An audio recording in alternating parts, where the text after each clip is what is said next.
In a world where history hides its deepest, we bring you the untold. Welcome to Historical Memory Stories, where truth and legend meet. They told the kingdom she was dead, but she had other plans. One queen, one secret, and a story that could change history forever. Stay tuned. The palace had always been a place of splendor, yet on that day, an unusual stillness hung in the air. The torches in the great hall flickered in the draught, and outside, a cold wind whispered against the high stone walls. Queen Elena stood beside the throne, her face calm, but her heart a storm. For weeks, she had sensed a shadow moving through the politics of the court, a shadow aimed directly at her. King Robert trusted her completely, but not everyone shared his faith. Lord Mason and Commander Aldrich saw her as an obstacle. Her popularity among the people gave her influence, and influence was dangerous to those with their own designs on the throne.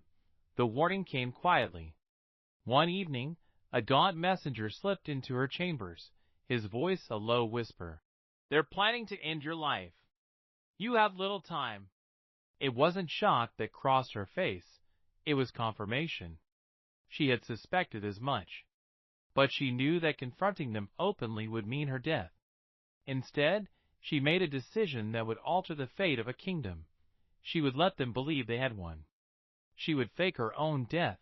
Her ally in this was Dr. Hawthorne, the royal physician, a man who had treated her since her youth. Together, they devised a plan. A rare potion, difficult to detect, would slow her heartbeat until it seemed to stop entirely. The opportunity would come during a royal banquet. The night arrived. Music swelled, goblets clinked, and laughter echoed under the vaulted ceiling. Yet Elena's heartbeat thudded in her ears. She moved gracefully, speaking to guests, before returning to her seat. Moments later, she let her body go limp.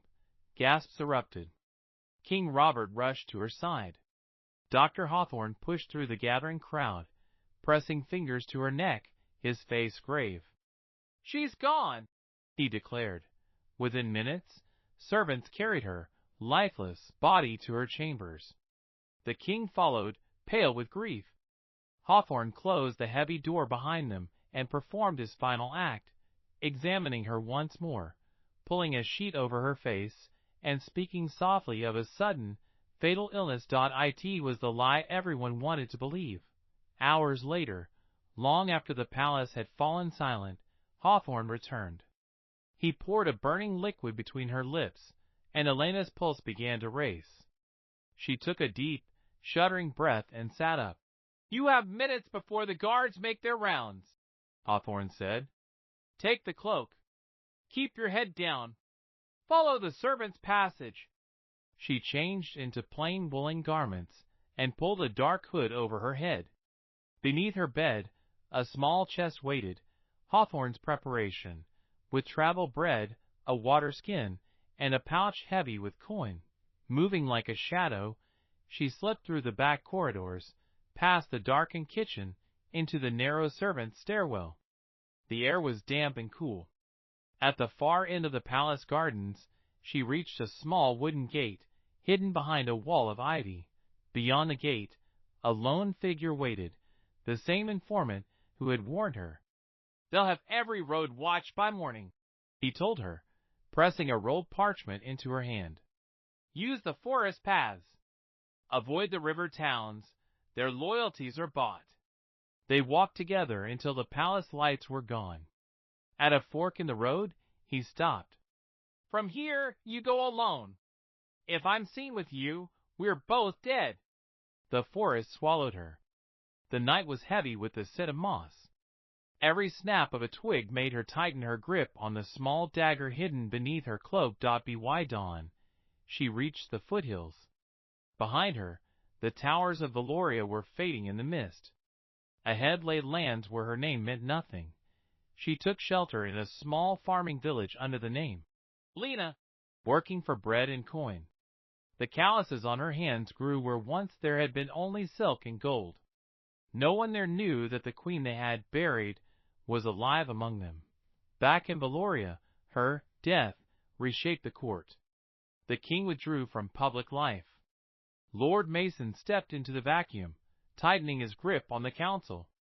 Commander Aldrich increased military patrols, claiming unrest among the people. Each night in her small rented room, Elena unrolled the map the informant had given her, tracing the routes back to the heart of the kingdom. She had not escaped death to disappear. She had escaped to return, on her own terms. The first winter of exile was brutal. Snow sealed the mountain passes. But travelers brought news.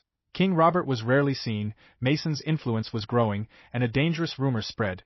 A secret treaty with Cardinia, Valoria's long-standing rival. If the treaty favored Cardinia, Valoria would be left weak, ripe for domination. And Mason was the one negotiating it. Elena's course became clear. She could not return openly, so she would strike from the shadows. She traveled to Cardinia in the guise of a merchant's widow, and there she sought out General Corvin, a man loyal not to his crown, but to the honor of his people. Over weeks of secret meetings, she revealed Mason's schemes. Corvin listened, weighing the risk, and then offered a plan. She would return to Valoria as part of Cardinia's diplomatic envoy, and there, in front of the people, she would reveal herself. Spring brought the festival season. Valoria streets filled with music and banners. In the Cardinian colors, Elena walked unnoticed past guards and into the heart of the city. That night, she met with her few remaining loyalists. Their shock melted into fierce resolve. The next morning, in the bustling marketplace, she lowered her hood. Whispers rose, then shouts. "The Queen! She's alive!" The news spread like fire. Mason called her an impostor, but the people surged toward her. Old allies returned. The army began to split in loyalty. On the fourth day, in the ancient theater, thousands gathered. Elena stepped onto the stage, her voice carrying across the crowd. "They told you I was dead. But I am alive, and those who claim to protect you have sold your kingdom." The roar of the crowd shook the walls. Corvin declared Cardinia's alliance with the rightful queen.